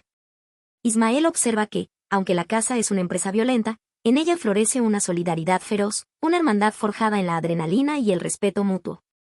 Además, el narrador subraya la importancia del liderazgo en estos momentos críticos. El capitán Ahab, aunque ausente en la acción directa, marca el ritmo y el sentido de la misión con su obsesión. Pero son los oficiales y los arponeros quienes llevan el peso físico y emocional de la cacería. Ismael describe con admiración la precisión de Starbuck, el primer oficial, y la valentía de Tastego, otro arponero, ambos símbolos de una fuerza humana que desafía al océano y a la bestia. No falta la descripción del agotamiento físico y el desgaste psicológico que la caza produce en la tripulación. Las jornadas son largas y extenuantes, con momentos en que la monotonía se rompe abruptamente por la intensidad de la persecución. Cada lance es un desafío que consume la carne y el alma, reflexiona Ismael, recordando que la ballena no solo pone a prueba los cuerpos, sino también la voluntad de los hombres. En medio de estas escenas, Melville no pierde la oportunidad de reflexionar sobre la fragilidad de la vida humana ante la vastedad del mar y la fuerza de la naturaleza. La caza se convierte en una metáfora de la lucha constante del hombre contra fuerzas superiores a él, donde la valentía es la única arma con la que puede enfrentarse a su destino. Es notable cómo esta parte del relato se convierte en un canto a la resistencia y a la audacia, donde cada instante está impregnado de peligro y de un sentido profundo de aventura. La valentía de Kekek, Starbuck, Tastego, y toda la tripulación del Pequod, se muestra no solo en su destreza para cazar, sino en su capacidad para soportar el miedo y el sufrimiento. En suma, la caza en Moby Dick es mucho más que una simple tarea, es la representación misma de la confrontación humana con la naturaleza salvaje y con sus propios límites. Como dice Ismael, en cada batalla con la ballena, luchamos con las sombras de nuestra propia mortalidad. Esta mezcla de acción, peligro y reflexión es lo que da a estas escenas su poder duradero y su riqueza simbólica. En esta etapa del relato, Ismael nos introduce en el arte y la brutal realidad de la caza ballenera, donde la técnica y la emoción se entrelazan en una danza tan antigua como el mar mismo. La tripulación del Pequod, compuesta por hombres curtidos de distintos rincones del mundo, se convierte en una maquinaria humana que debe coordinarse a la perfección para enfrentar a las gigantescas ballenas. Verdaderos colosos del océano. Melville, a través de la voz de Ismael, detalla con precisión casi didáctica las técnicas empleadas. El proceso comienza cuando la ballena es avistada. Los arponeros se lanzan en pequeños botes para acercarse con sigilo, cargados con sus arpones, herramientas que son a la vez armas y símbolos de una tradición milenaria. El arpón es más que un instrumento, es el vínculo entre el hombre y la bestia, un hilo entre la civilización y lo salvaje. Señala Ismael mientras describe la destreza requerida para clavar la pesada punta en la piel de la ballena, un acto que demanda concentración, fuerza y valentía. Kekek, el arponero polinesio, brilla en estas escenas por su temple y precisión. Su manera de lanzarse sobre la ballena refleja una unión casi espiritual con el mar y su presa. A su lado, otros arponeros como Tastego y Dago contribuyen con fuerza y coraje, formando un equipo que no solo se enfrenta a la bestia, sino que se comunica en un lenguaje de miradas y gestos. Cada lance es una oración y una apuesta a la vida, expresa Ismael, destacando la tensión y el respeto que la caza inspira en ellos. El vínculo del hombre con el mar se revela como algo mucho más profundo que la simple búsqueda de riqueza o alimento. El mar, vasto y cambiante, es un espejo donde se reflejan los temores y las esperanzas humanas. Ismael medita que la relación entre hombre y ballena trasciende la caza, es una lucha eterna entre fuerzas titánicas, donde la valentía del hombre se mide no solo en músculo, sino en espíritu. Aquí la ballena no es solo una presa, sino un adversario que despierta respeto y fascinación. Las emociones a bordo del Pequod son un torbellino constante. La adrenalina de la persecución convive con el miedo al desastre. El menor error puede voltear un bote, y la fuerza del animal es capaz de arrebatar vidas en segundos. En esas aguas, el mar es juez y verdugo, reflexiona Ismael, mostrando cómo la valentía no elimina la fragilidad humana, sino que la hace visible en su máxima expresión. Melville no oculta tampoco la crudeza física del trabajo. La caza exige resistencia, paciencia y a veces una dureza que raya en lo inhumano. La tripulación debe lidiar con el cansancio extremo, el frío, el hambre y la incertidumbre de un futuro incierto. Sin embargo, el peligro forja un sentido profundo de hermandad entre los hombres, un lazo que supera diferencias culturales o sociales, recordándonos que en lo más extremo, el hombre se une no por lo que tiene, sino por lo que arriesga. Es también interesante notar que Melville, a través de Ismael, incorpora una reflexión filosófica que dota de profundidad simbólica a estas escenas. La ballena representa la naturaleza indómita y el destino, y la lucha con ella es una metáfora del eterno enfrentamiento del hombre contra fuerzas que lo sobrepasan y lo moldean. No se trata solo de dominar, sino de entender y coexistir con aquello que no podemos controlar, concluye Ismael, invitándonos a pensar que en cada batalla hay también un aprendizaje sobre humildad y respeto. Finalmente, la narración nos deja con una sensación doble. Por un lado, la emoción épica y heroica de la caza. Por otro, el recordatorio de que la naturaleza no es enemiga ni aliada, sino una fuerza eterna que desafía y revela la verdadera esencia humana. En esta parte de Moby Dick, Herman Melville nos sumerge en la cruda realidad de la caza ballenera, un terreno donde el triunfo y la pérdida se entrelazan de forma tan intensa como imprevisible, reflejando el vaivén mismo de la vida en alta mar. La narración se despliega con una precisión casi poética al mostrar cómo la tripulación del Pequod se enfrenta a esos momentos de gloria cuando logran abatir a una ballena, una hazaña que requiere no solo destreza y coraje, sino también una sincronía perfecta entre hombres y naturaleza. Ismael nos describe el instante en que, tras una larga persecución, el arpón penetra la piel blanca como un relámpago, y la bestia comienza su danza de agonía y furia, un momento cargado de tensión, victoria y respeto. Pues esta captura representa la recompensa al esfuerzo y al riesgo asumido. Sin embargo, esta victoria nunca es definitiva ni absoluta. Entre quienes destacan en estas batallas está Kekek, el arponero polinesio cuya valentía y precisión lo convierten en una figura clave en la caza. Junto a él, Tastego y Dago forman un trío formidable que desafía a la fuerza de los océanos y a la imponente ballena blanca. Cada lance es una prueba de vida o muerte, reflexiona Ismael, mostrando que la caza es una lucha constante donde la fortuna puede cambiar en un instante.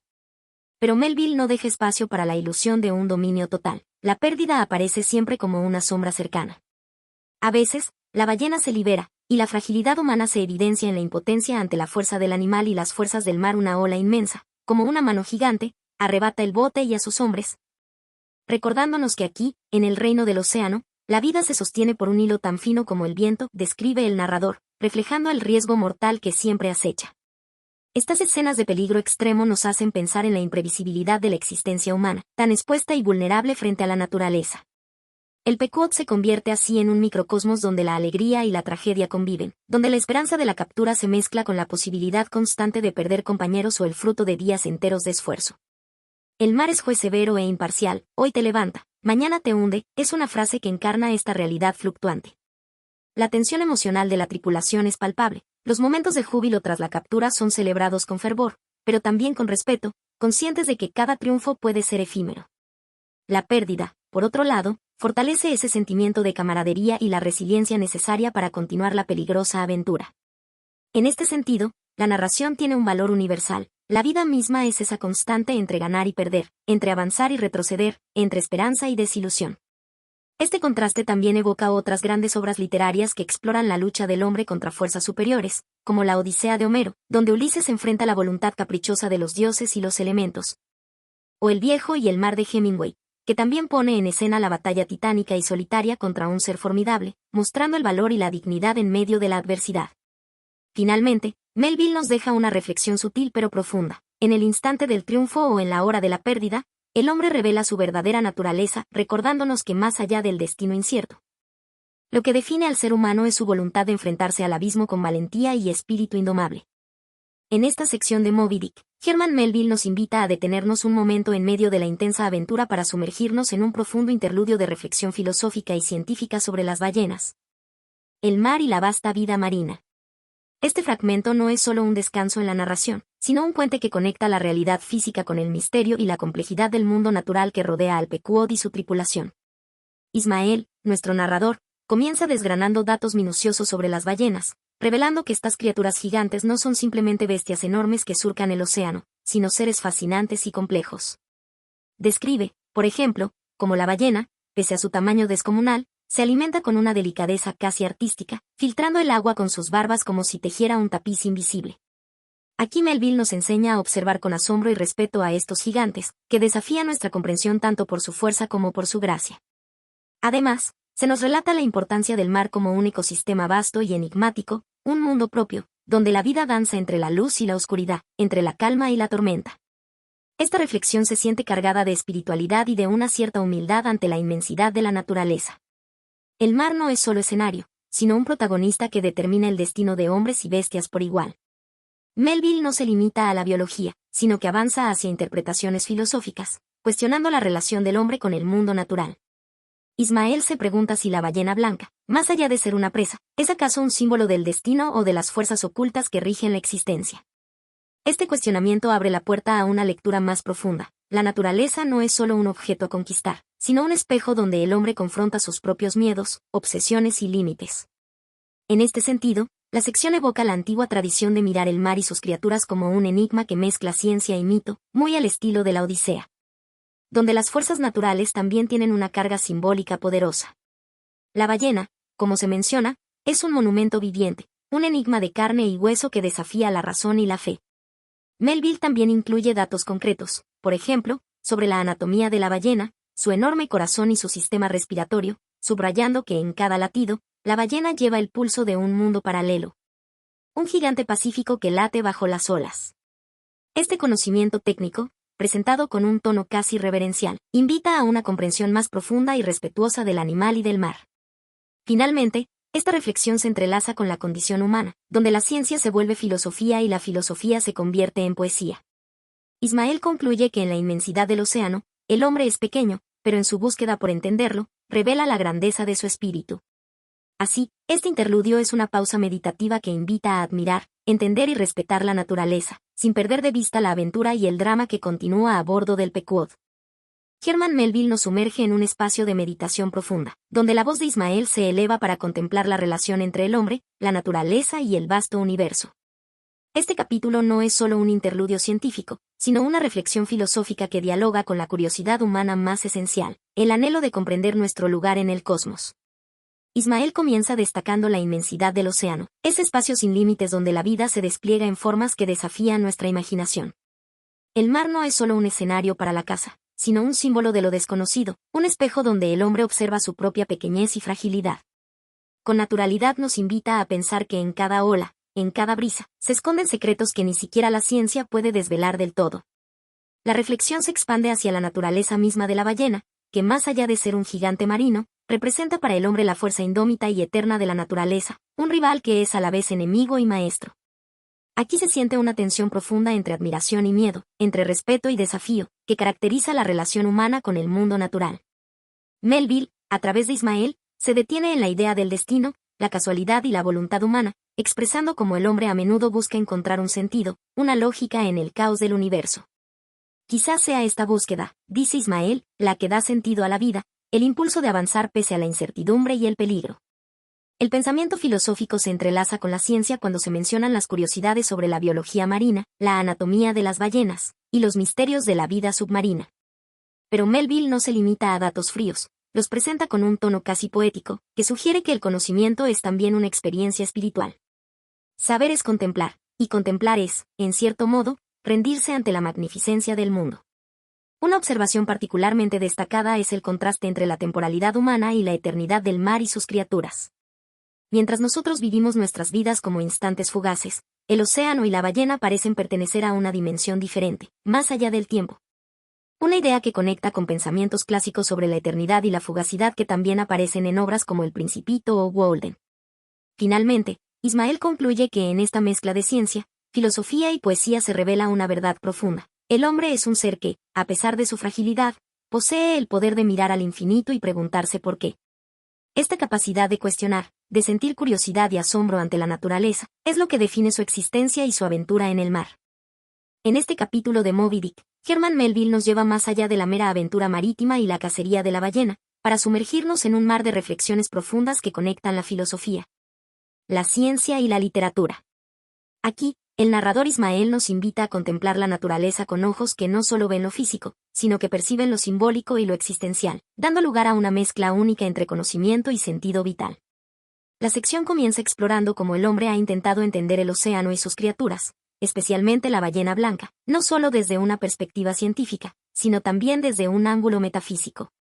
Ismael observa que la ballena es mucho más que un animal, es un símbolo, un espejo en el que el hombre puede ver reflejadas sus propias luchas y miedos. Esta idea resuena con la tradición literaria de buscar en la naturaleza un reflejo del alma humana, como se ve también en las obras de William Blake o Ralph Waldo Emerson, quienes veían en el mundo natural un lenguaje espiritual. Melville nos introduce a datos científicos de la época sobre la biología y el comportamiento de las ballenas, pero no los presenta como simples cifras o hechos fríos. Más bien, los entrelaza con una profunda curiosidad que despierta admiración y misterio. Por ejemplo, se detiene en la explicación de la estructura ósea de la ballena, señalando que su enorme mandíbula parece como una catedral natural, construida para soportar siglos de batallas. Esta imagen, tan visual como poética, ayuda a entender por qué la ballena ha sido vista desde tiempos antiguos como una criatura casi mitológica. Además, el texto no se limita a la naturaleza del animal, sino que reflexiona sobre el hombre mismo, su finitud y su deseo constante de dominar y comprender. El hombre es un pequeño navegante en un océano infinito, dice Ismael, y esta frase encapsula la lucha eterna entre la humildad frente al cosmos y la ambición de dominarlo. Esta tensión entre el poder humano y la naturaleza ha sido tema central no solo en Moby Dick, sino también en clásicos como Fausto de Goethe o incluso en la tragedia griega, donde el hombre desafía a los dioses y paga las consecuencias. Un momento particularmente profundo surge cuando Ismael medita sobre el tiempo y la eternidad. Mientras nosotros vivimos nuestras vidas en instantes efímeros, el mar permanece, eterno e implacable, indiferente a nuestras pasiones y tragedias. Esta comparación invita a una reflexión sobre la insignificancia humana ante el vasto universo, un pensamiento que recuerda la filosofía estoica, donde la aceptación de lo inevitable es clave para la serenidad.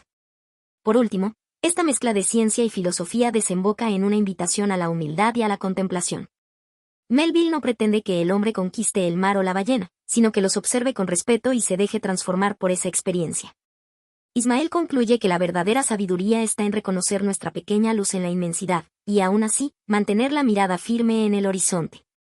Nos adentramos en la parte culminante de Moby Dick, el capítulo dedicado a la tragedia y el desenlace, donde todo lo que ha estado construyéndose a lo largo de la historia converge en un enfrentamiento implacable y lleno de significado entre el capitán Ahab y la ballena blanca, Moby Dick. Aquí la narrativa se torna intensa, cargada de emoción, tensión y el inevitable choque entre la obsesión humana y la fuerza indomable de la naturaleza. Desde el inicio de esta sección, la atmósfera se siente tensa, casi eléctrica. El Pequod navega por aguas que parecen presagiar lo que está por venir.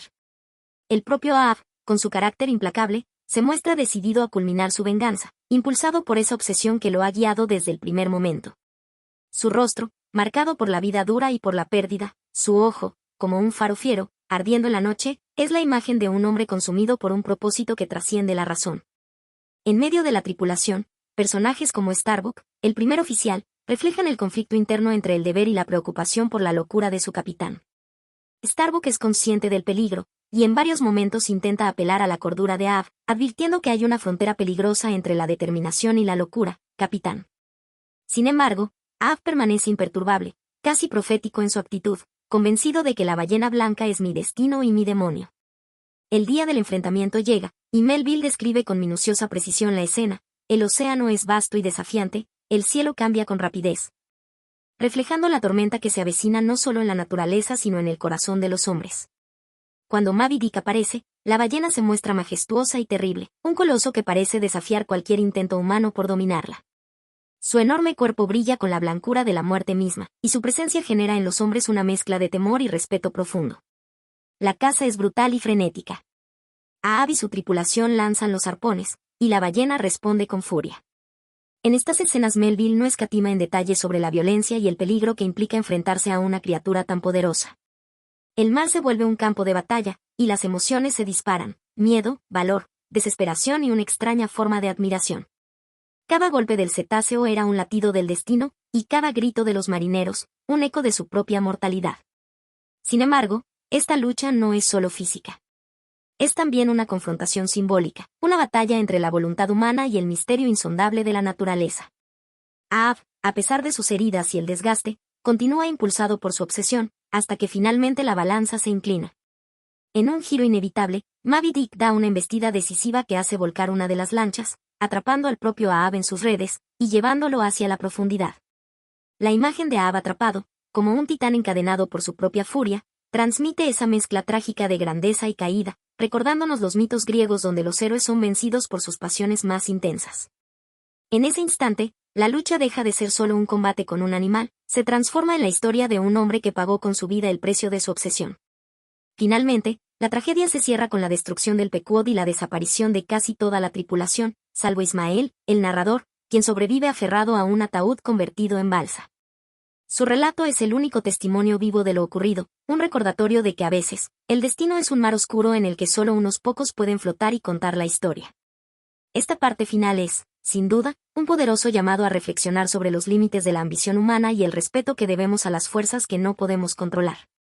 Ahab encarna esa figura del hombre que desafía lo imposible, y su caída es tanto una advertencia como un símbolo eterno de la lucha entre el hombre y la naturaleza. Nos encontramos en la parte definitiva y más desgarradora de Moby Dick, donde el relato alcanza su clímax en el enfrentamiento fatal entre el capitán Ahab y la imponente ballena blanca. Esta sección no solo narra la última batalla, sino que revela las consecuencias trágicas para toda la tripulación del Pequod, dejando un mensaje profundo sobre la fatalidad y la lucha del hombre contra fuerzas que exceden su control. El capítulo inicia con una atmósfera cargada de presagio. La tensión en la tripulación se siente casi tangible. Ahab, implacable en su obsesión, avanza hacia el desenlace con la determinación de quien no puede, ni quiere, detenerse. Su mirada, llena de una fiera resolución, parecía desafiar al mismo destino. Sin embargo, hay quienes, como Starbuck, el primer oficial, sienten el peso de la fatalidad que se avecina, y tratan de advertir sobre el peligro que significa perseguir un enemigo tan formidable y simbólico como Moby Dick. El Pequod sigue la pista de la ballena con paciencia y tenacidad, y cuando finalmente la encuentran, el choque entre hombre y naturaleza se vuelve inevitable.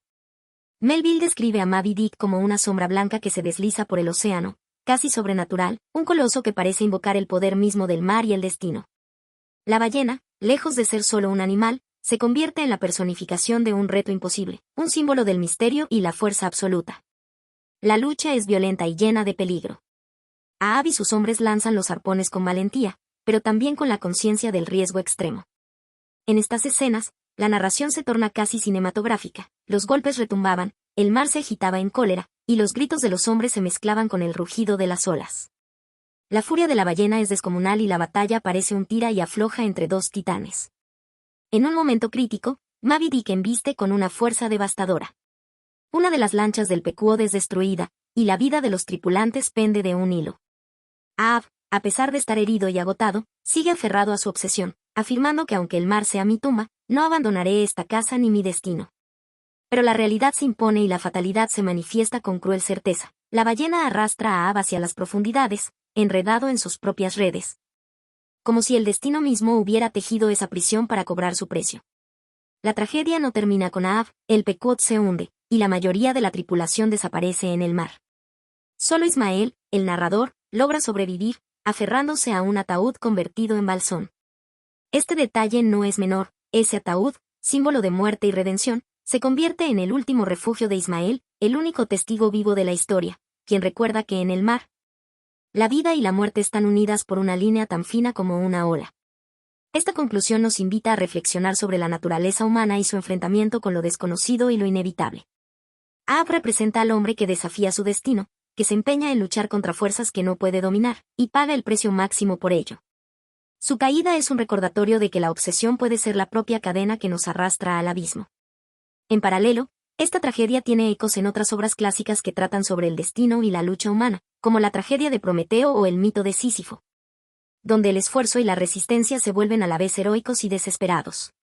Así, Melville no solo nos relata un enfrentamiento físico, sino que nos entrega una profunda meditación sobre la fatalidad, la ambición, y la relación entre el hombre y las fuerzas que habitan en el mundo y en su propia alma. Esta parte final es, en esencia, un canto trágico a la lucha eterna entre el ser humano y el misterio de la existencia. El fin de la odisea del Pequod se acerca con la fuerza implacable de una tormenta que no da tregua. Lo que comenzó como una búsqueda se ha tornado en un enfrentamiento casi mítico entre el hombre y la naturaleza, entre la voluntad humana y lo incontrolable. La figura del capitán Ahab, obsesionada con la gran ballena blanca, se alza como símbolo de una lucha que va más allá del océano, es un duelo con el destino mismo.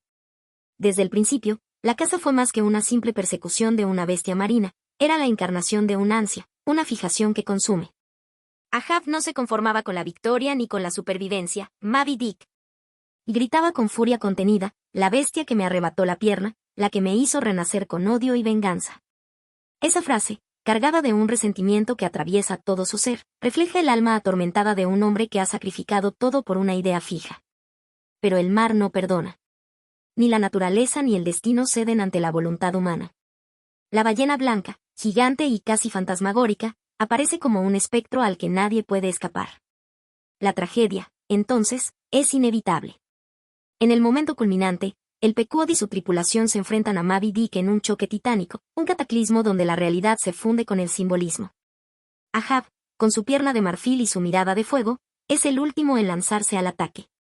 Con una voz que parecía arrancada de las profundidades del abismo, clamó, al fin, cara a cara con mi destino.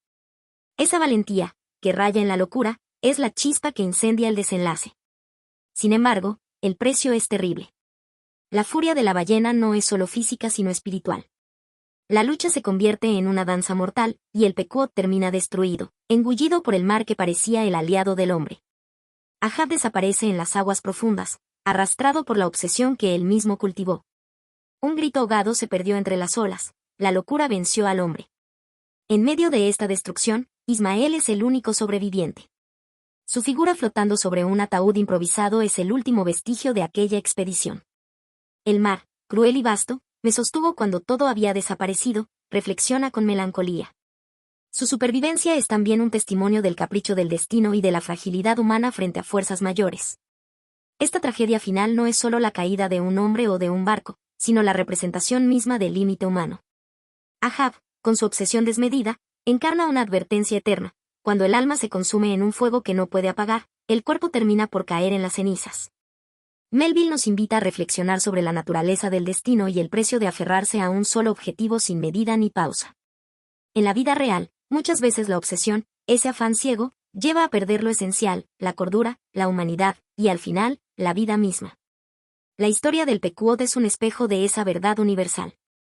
Desde una perspectiva filosófica, este desenlace puede relacionarse con la idea de la ibris en la tragedia griega, el hombre que desafía a los dioses o a la naturaleza, y es castigado por su soberbia. Ahab no es solo un capitán, es un símbolo del hombre que quiere dominar lo indomable y termina destruido por ello. El mar, con su misterio y poder, permanece entonces como el juez implacable y el guardián de un equilibrio que no debe romperse. Y aunque la ballena blanca desaparece tras la batalla, su sombra perdura, como un enigma sin resolver, un reto a la vez ancestral y actual.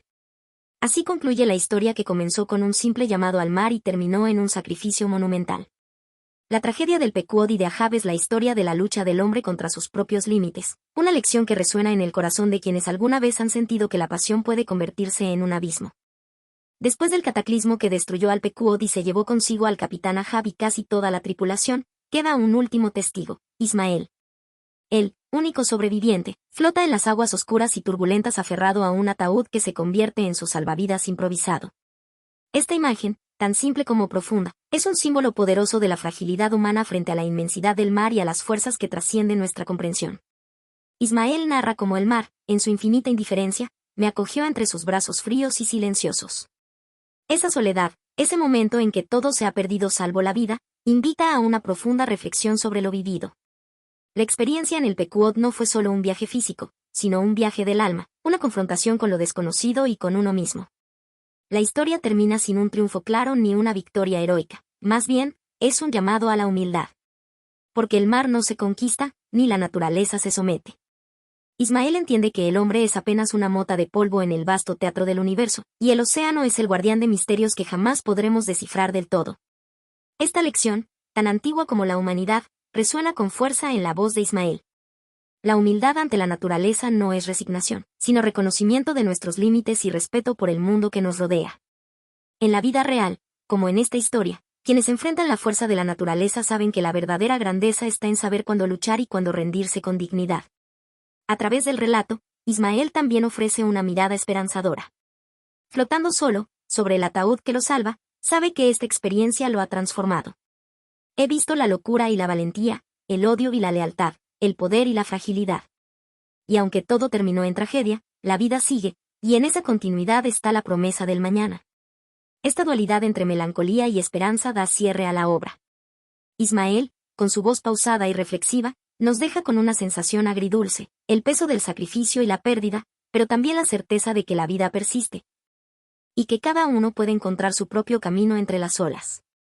En ese sentido, Moby Dick no es solo la historia de un hombre y una ballena, sino un espejo para el lector, una invitación a explorar nuestros propios océanos internos, a enfrentar nuestras obsesiones. Y a aprender la sabia lección de la humildad frente a lo que no podemos controlar. Es un final que, aunque marcado por la tragedia, se tiñe de luz en la voz de Ismael. Esa voz que nos recuerda que, a pesar de todo, siempre hay espacio para la reflexión, la reconciliación y la esperanza. En el vasto océano de la literatura universal, pocas obras navegan con la profundidad, complejidad y misterio de Moby Dick.